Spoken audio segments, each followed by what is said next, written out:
और सबसे पहले बड़ा अपडेट आपको दे दें, हिंडन एयरबेस पर शेख हसीना का विमान लैंड हुआ है। अब से कुछ ही देर में लंदन रवाना होंगी शेख हसीना और हिंडन एयरबेस पर भारतीय वायुसेना के ऑफिसर मौजूद हैं। बांग्लादेश में हिंसा के बाद बांग्लादेश छोड़कर भारत पहुंची है शेख हसीना।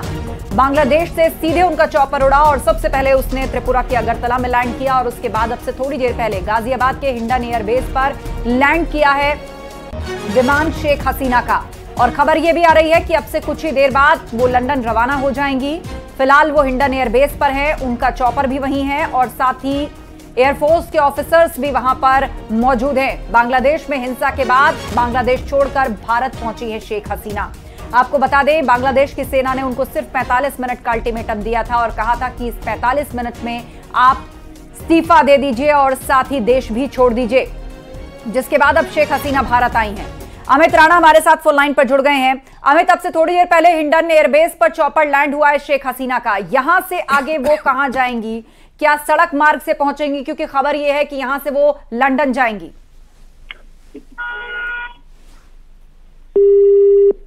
तो लगता है संपर्क टूट गया है और आपको तस्वीर हम दिखा रहे हैं।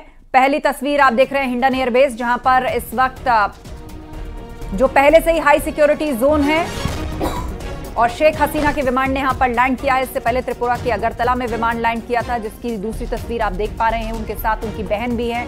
बताया जा रहा है कि वो बहन भी उनके साथ बांग्लादेश से ही आई है और फिलहाल हिंडन एयरबेस पर शेख हसीना का विमान लैंड हुआ है और खबर आ रही है कि यहां से वो लंदन जाएंगी, यानी भारत के बाद वो ब्रिटेन जा सकती हैं, लंदन जा सकती हैं।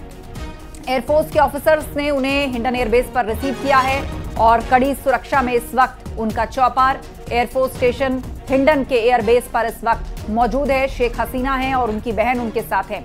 एयरफोर्स के अधिकारियों ने उनको रिसीव किया है।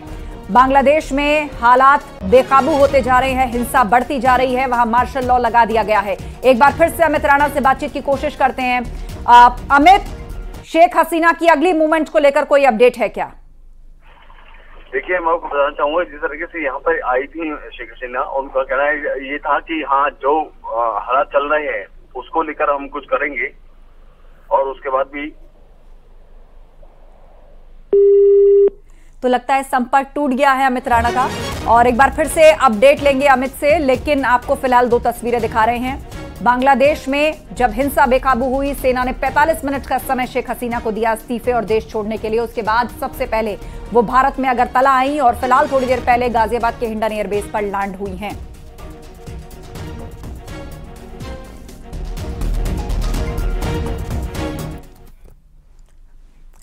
तो जैसे ही शेख हसीना ने ढाका छोड़ा, उनके घर पीएम आवास में बिरयानी पार्टी शुरू हो गई। प्रदर्शनकारी उनके घर में तोड़फोड़ करते नजर आए और बिस्तर पर आराम करते नजर आए हैं। देखिए रिपोर्ट।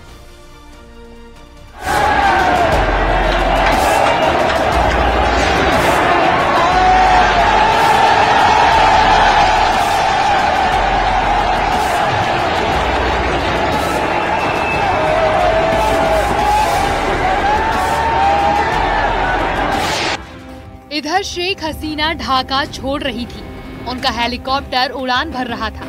उधर शेख हसीना के सरकारी आवास पर भीड़ धावा बोल रही थी। देखिए, ये तस्वीरें हैं ढाका के पीएम हाउस की।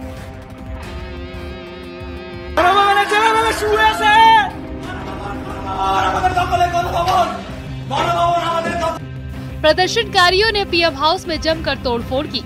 शेख हसीना की फोटो हटा दी गई। प्रदर्शनकारी उनके घर में जश्न मनाते दिखाई दिए।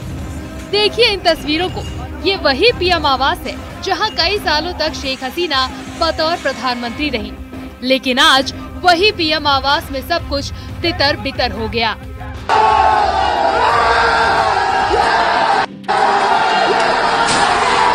बांग्लादेश में भारी हिंसा के बीच प्रधानमंत्री शेख हसीना ने इस्तीफा दे दिया है। बांग्लादेश के सेना प्रमुख वकार उज़्ज़मान ने शेख हसीना को अल्टीमेटम दिया था, जिसके 45 मिनट के अंदर न सिर्फ शेख हसीना ने इस्तीफा दे दिया, बल्कि वो देश भी छोड़ दिया।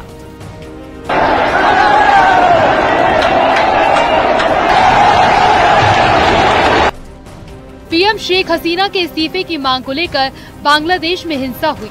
कुछ घंटों के भीतर ही 300 लोगों की मौत हुई और करोड़ों की प्रॉपर्टी को आग के हवाले कर दिया गया। बांग्लादेश के हालात ऐसे बिगड़े कि शेख हसीना की सरकार कुछ नहीं कर पाई। ढाका में पुलिस प्रशासन ने नहीं बल्कि प्रदर्शनकारियों ने कब्जा कर लिया। बांग्लादेश में सरकारी नौकरियों में आरक्षण कोटा के विरोध में छात्र प्रदर्शन कर रहे थे। विवाद उस 30% आरक्षण को लेकर था जो स्वतंत्रता सेनानियों के वंशजों को दिए जा रहे हैं। छात्रों का आरोप है कि मेरिट के आधार पर सरकारी नौकरियां नहीं दी जा रही हैं। वहीं विपक्ष भी शेख हसीना सरकार के खिलाफ उतर आया और सेना ने भी शेख हसीना का साथ नहीं दिया। ऐसा भी माना जा रहा है कि पाकिस्तान भी लगातार शेख हसीना के खिलाफ साजिश रच रहा था। बांग्लादेश में आर्थिक हालात बेहद खराब है। इन तमाम कारणों से शेख हसीना के हाथ से हालात निकल गए और आखिरकार उन्हें देश छोड़ना पड़ा। वहीं बांग्लादेश के सेना प्रमुख ने कहा कि वो राजनीतिक दलों से बात कर रहे हैं ताकि समस्या का राजनीतिक हल निकाला जा सके। Bureau report, news 18।